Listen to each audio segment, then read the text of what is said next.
ایک نوجوان کا رشتہ ہوا، وہ رشتہ ہو گیا، رشتے کے کچھ دن بعد جب وہ دولہا بنانا تو دولہا بننے کے بعد جب وہ سسرال پہنچا تو اس کے چہرے پہ داڑھی تھی۔ سسرال والوں نے لاسٹ بات کہہ دی کہ جب ہمیں یہ لڑکا پسند نہیں ہے۔ کہا کیوں؟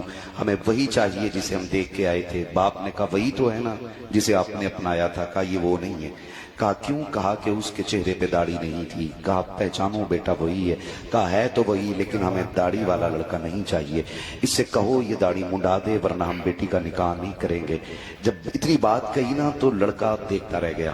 اس نے کہا ابا جی یہ کیا کہہ رہے ہیں؟ کہا بیٹے یہ انکار کر رہے ہیں، اگر داڑھی رہے گی تو نکاح نہیں ہوگا۔ بچے نے کہا بات تیری کیا رائے ہے؟ کہا بیٹے میری عزت کا سوال ہے، داڑھی منڈا دے۔ بچے نے کہا ابا داڑھی منڈا دوں؟ داڑھی منڈا دوں؟ ابا یہ نہیں ہوگا۔ ابا نے کہا بیٹے پھر رکھ لینا، آج تو منڈا دینا، نکاح ہو جائے گا پھر کون روک لے گا، رکھ لینا داڑھی۔ بچے نے کہا یہ نہیں ہو سکتا۔ باپ کو غصہ آیا، اس نے کہا سن تجھے ایک کام کرنا پڑے گا، یا تو تجھے داڑھی منڈانی پڑے گی یا پھر مجھ سے رشتے توڑنے پڑیں گے۔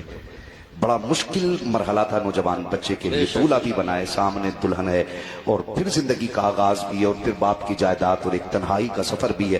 بچے نے کہا کچھ موقع دے۔ کہا سوچ لے، جائیداد چاہیے یا پھر میری اولاد یا میرے رشتے ختم کرنے۔